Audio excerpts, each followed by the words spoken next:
男人按下快门，捕捉女人性感妩媚的瞬间，女人不再一本正经，而是在此刻充满欲望，极尽诱惑。可几天后，男人却因女人意外死亡，两人的秘密也随着女人的离开被永远埋藏。20年后，凯瑟琳成为英国著名的女作家，她刚刚获得英国皇家电视学会的杰出成就奖，这份荣誉也将她推上了顶尖作家的行列。凯瑟琳的丈夫事业有成，经营管理家族集团公司，对妻子宠爱有加，他们还有个听话的儿子。这天，凯瑟琳收到一本名字为《完美陌生人》的小说，扉页上写着“仅以献给我的爱子乔纳森”。凯瑟琳心中突然闪过一个陌生又熟悉的面孔，书中描写了一个放浪女人的情史，那些露骨的激情话语甚至身体特征正表明女主就是凯瑟琳。究竟是谁要揭开这段自己不为人知的黑历史？那个埋藏在心底多年前的秘密也再次浮现在她脑海中。儿子5岁那年，一家人来意大利度假，因临时公务，丈夫提前1周离开，留下母子俩。在沙滩上，身材火爆的凯瑟琳被一个年轻男子偷拍，她发现时并未生气，而是用温柔的气泡音问他 That's what I think you just did. I'm sorry.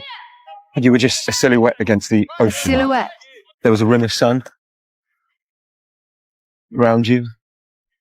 逆光将凯瑟琳的身体曲线勾勒得更加迷人，青春懵懂的乔纳森几乎窒息。他和女友一同来到意大利旅行，女友因家里有急事提前回到英国。无所事事的乔纳森只有一个人玩，似乎凯瑟琳也对乔纳森充满好感。他得知乔纳森女友提前离开时，马上提起了兴趣。凯瑟琳指尖缠绕发丝，万分妩媚。他的眼神也愈加游离，手指触碰酒杯，画出优美的弧度，更让乔纳森欲罢不能。临走前，凯瑟琳留下自己酒店的钥匙。深夜，乔纳森如期而至，凯瑟琳引导青涩的他度过了难忘的一夜。浪漫的回忆却让凯瑟琳半夜起来呕吐。原本只有两人知道的隐秘经历，为何在书中描写得如此清晰？究竟是谁要让自己身败名裂？终於熬到天亮，她拿起这本小说就要烧掉，却被丈夫拦下。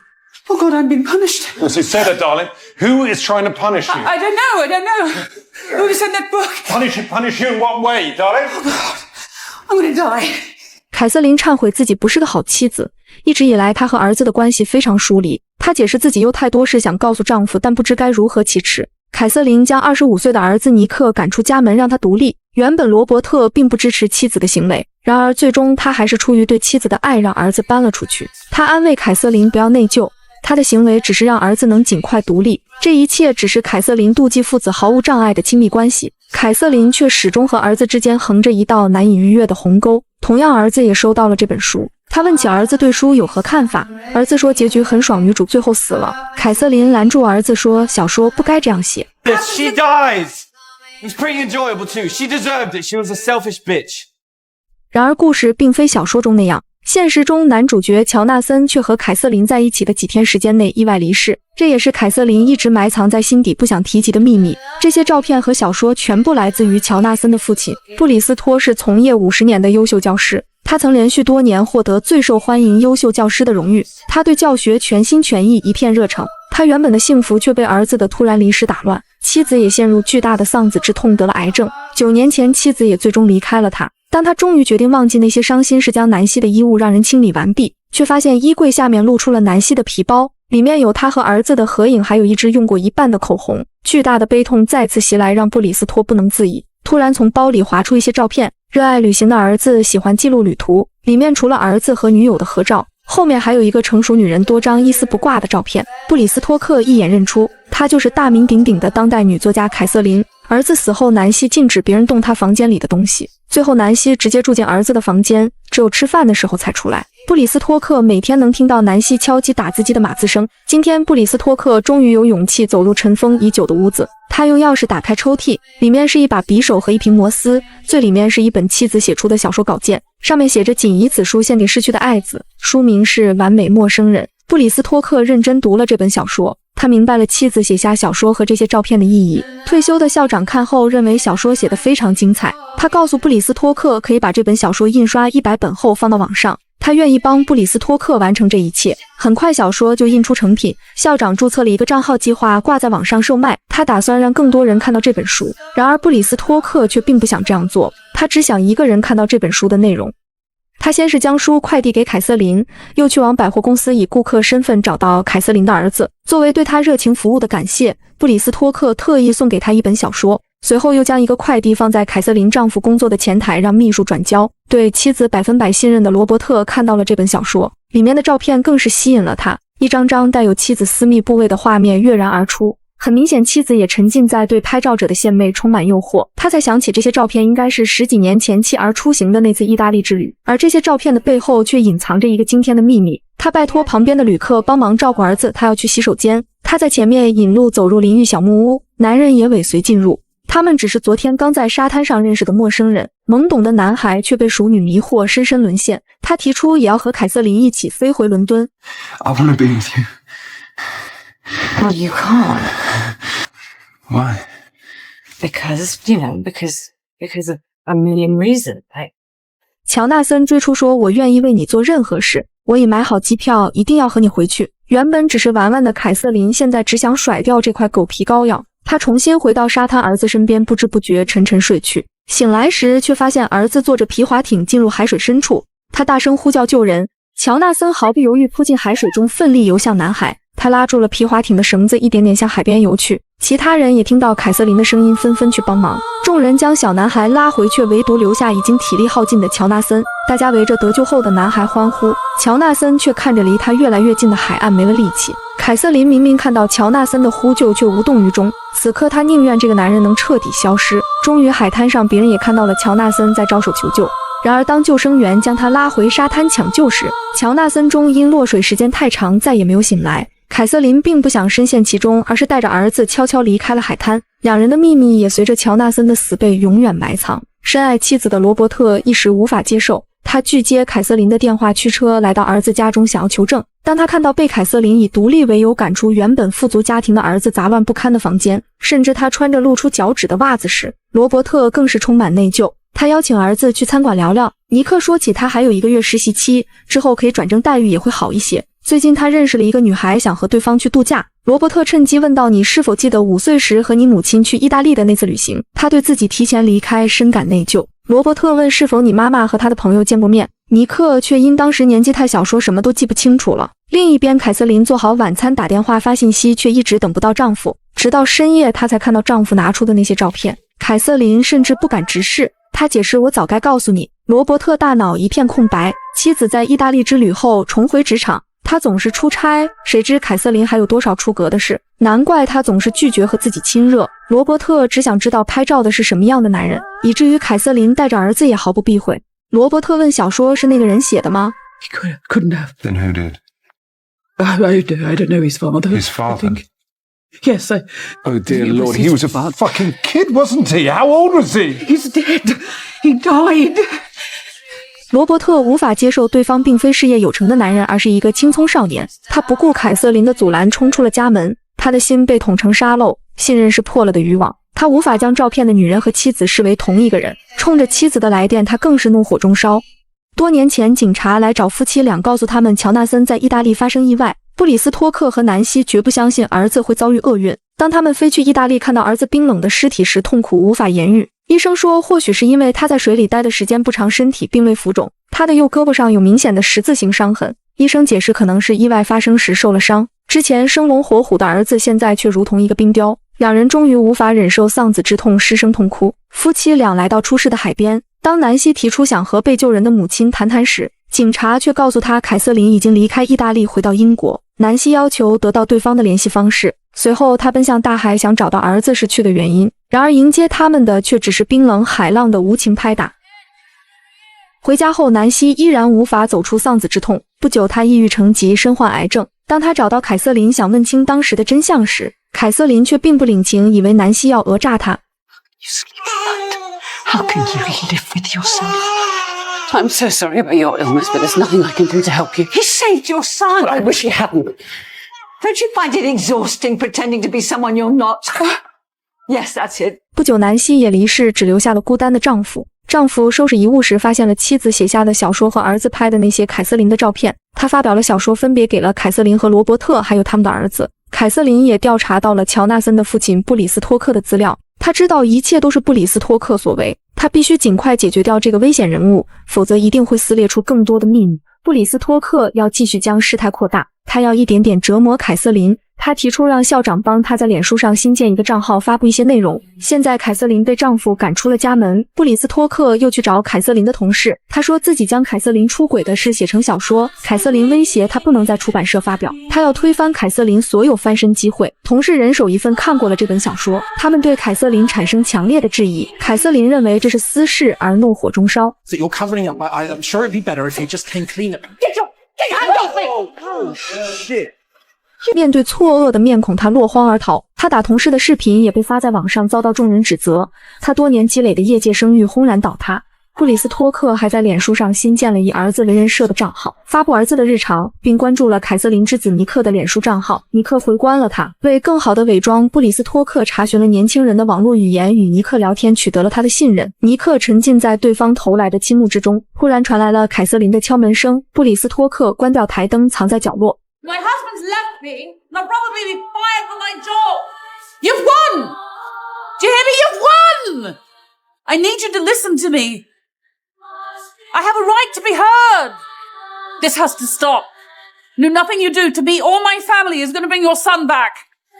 凯瑟琳事业婚姻已经毁掉，她猜想下个受害者就是自己的儿子。布里斯托克要用阴暗击毁尼克原本脆弱的心。他问：“你记得那本小说吗？”乔纳森就起了溺水的小男孩。尼克回答：“那个荡妇正在睡觉，才忽略了儿子。我恨死了那个荡妇。”突然，尼克收到了母亲和儿时的他在沙滩的照片。对方说：“其实你就是他就起的那个男孩。”随后，他还发来很多凯瑟琳暴露的照片。没有哪个孩子愿意看到母亲这样的形象。尼克跑下楼去翻看小说，果然如布里斯托克所言，对应的那几页描写的正是照片的动作。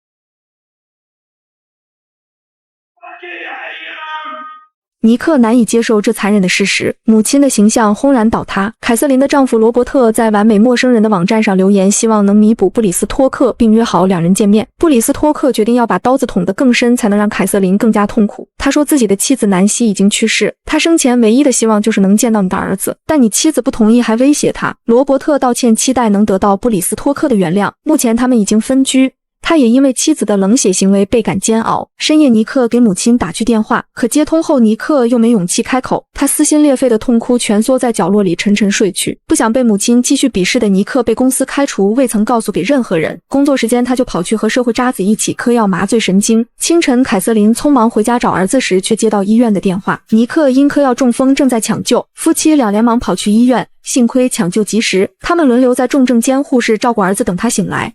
布里斯托克删除了他注册的脸书账号，清除这些痕迹。这时，罗伯特打来电话说尼克正在阿克顿医院。这个消息简直就是将羊送入虎口。布里斯托克将洗洁精和排水口清洁剂吸入针管中，在傍晚走入了医院。碰巧凯瑟琳刚从病房出来透口气，并未碰到他。突然，他收到同事的消息说，现在出版社的人都知道你的事，但一切都已经过去。你很清楚，尼克醒来，这些秘密便无处遁形。护士被罗伯特交代，以为他是尼克的爷爷，将他带入重症监护室。看到满身插满管子的尼克，布里斯托克依然觉得不解气。他决定一命还一命，让凯瑟琳和罗伯特感受他和妻子经历过的所有痛苦。这时，凯瑟琳正好赶回了病房。他狠狠推开了布里斯托克，护士赶来拉开了凯瑟琳，并帮布里斯托克包扎伤口。临走时，他还开了一些安眠药。布里斯托克一直好奇妻子改写了儿子女友回伦敦的原因，是因为姨母出事。期间，女友的母亲还打电话训斥他们一顿。当南希把儿子离世的消息告诉对方时，女友母亲却很平淡地说节哀顺变，之后再也没有联系过他们。布里斯托克猜想一定是路途中发生了什么事，才让他提前回来，只留下儿子一个人在意大利。深夜，布里斯托克突然听到玻璃碎掉，他拿着棒球棍靠近门口，看到手握尖刀的凯瑟琳，他看起来精神恍惚又脆弱不堪。布里斯托克将安眠药碾碎放入他的水杯。凯瑟琳感叹南希写作手法绝佳，令人佩服，还顺手给了布里斯托克一个耳光。他大口喝下杯中水，完全不知危险正向他靠近。 It's time for my voice to be heard. 那天我带着儿子在海滩上玩，你儿子偷拍我。夜里我们回酒店准备休息。或许是我忘记了拔掉门锁的钥匙，乔纳森潜入了我们的房间，他手持匕首捂住我的嘴巴，怕我呼救。他还将匕首划伤胳膊，让我吮吸流出的鲜血。他还恐吓我在大叫就用刀子划伤我的脸。忽然传来我儿子的哭声，我恳求乔纳森不要伤害我的孩子。我坐在床边安慰哭醒的儿子。等他睡着后，乔纳森拿出相机强迫我拍了那些照片。我求他赶快离开，乔纳森却变本加厉强暴了我。恶行整整持续了3个小时，我没有反抗，我没有呼救。生怕他会对我儿子动手。他临走前还逼我微笑，拍下他最后一张照片。 I would have given anything to watch him die. So, when he drowned, I walked away. That's the truth. 乔纳森的父亲却认定凯瑟琳在撒谎，他说我的妻子曾经找过你，但你并没有告诉他事实。凯瑟琳解释那时候他得了癌症，已经快死了。难道我要告诉他你已故的儿子强暴了我？我之所以现在告诉你，是因为我要你善罢甘休，放过我和我的儿子。乔纳森父亲却依然坚称你没有证据。凯瑟琳说他走后我收集了他的体液，还拍下我身上的伤痕，留着日后当证据，但我当时没有勇气报警，谁知道第二天他就死了。我不需要在法庭上被诬告撒谎说我引诱男人，所以后来我删除了所有证据。我回伦敦后发现我怀孕了，当时我和罗伯特迫切地想再要个孩子，但我不知道究竟是谁的。后来我把孩子拿掉。此时凯瑟琳突然意识开始模糊，刚才布里斯托克在她茶里放了安眠药，药效发作，她一头栽倒在地。布里斯托克叫来的士，慌张赶往医院。凯瑟琳强撑身体喝下放入冰块的一大杯咖啡，清醒了很多。她立刻坐上的士赶往医院。此时布里斯托克已经被护士带入 ICU， 等护士走后，他拿出针管正要推入有毒液体时，尼克突然喊出妈妈，我想走。他睁开眼睛，似乎知道布里斯托克想要做什么。布里斯托克似乎看到了自己的儿子。真相击溃了他所有的执念，他放下了复仇的心魔。这时他遇到了罗伯特，布里斯托克说我错了，他告诉罗伯特事情的原委。当他走出病房时，却迎面碰到了凯瑟琳。 I'm sorry. Cat, I'm so sorry. 凯瑟琳失声痛哭，以为儿子被她害死。当丈夫告诉她尼克安然无恙时，凯瑟琳疯了一样跑入病房，看到儿子已经醒来，她悬着的心才放下。罗伯特追问布里斯托克为什么之前不告诉他，对方解释我也是今天才得知真相，毕竟没人相信自己的儿子会做出这样的事。 You gave me those photographs, and I felt sorry for you. I felt grateful to your fucking son. How could you not know? Why didn't you question it? No, Mr. Ravenscroft. Why didn't you? Doors closing. 布里斯托克将儿子拍摄的照片和完美陌生人小说及妻子的手稿全部烧毁，包括妻子的婚戒和他的旧毛衣也一同扔入火中。布里斯托克一直知道妻子美化了儿子的人设，夫妻俩都活在妄想之中。他们做这些事的唯一理由是出于对儿子的爱。突然他发现了照片角落有个身影，戴上眼镜才看到那是儿时的尼克。原来尼克那天看到了母亲被胁迫的事，只是懦弱的他不敢对任何人说出事实，而这件事也造成他一直和母亲有隔阂，无法亲近。罗伯特也和凯瑟琳道歉，不知他所经历的痛苦。凯瑟琳解释不想让丈夫和儿子牵扯进来，所以一直未曾和他提过。最终两人和平离婚。尼克给凯瑟琳机会，完全接纳了他的爱，这也让凯瑟琳走出阴霾，母子二人的关系终于修复。2024年英国电影免责声明剧中，电影改编自雷尼奈特的同名小说。著名作家在收到一位不知名作者的小说后，他惊恐地发现自己就是书中的主角。一开始作死女主自私冷酷的性格，最后竟然反转，女主才是真正的受害者。漂亮富有的人妻，职场成功女性的上位，经常被冠以蛇蝎女的奇特投射。她们异常美丽，黑洞般吸引奋不顾身的男人，女人鄙视又同时嫉妒她们，男人害怕被她们吞噬，又希望一辈子能遇上她们一次。而这次恰好完全不是。女主被强暴后及时留下物证，犀利地指出丈夫的心理。相比我从别人那儿获得欢愉，我被侵犯反而更容易接受。甚至她还试图保护另外一个母亲，告诉濒死的她儿子是强奸犯的事实。虽然南希写了小说，但她并没有给任何人看过。或许她只是将死之时给自己做了一次心灵疗愈。然而丈夫却将亡妻留下的小说印刷复仇，他想要在垂暮之年为妻儿做点事情。乔纳森既是罪犯又是英雄，这两个身份并不矛盾，他们都是从自私出发，自我证明男性的生命力。如果说凯瑟琳代表新一代女性，她比南希更加成熟、清醒和镇定，而他们的丈夫也不过是载有灵魂的空皮囊。专注大女主爱情及传记类题材电影，关注我，好片不迷路，带你解读不一样的爱。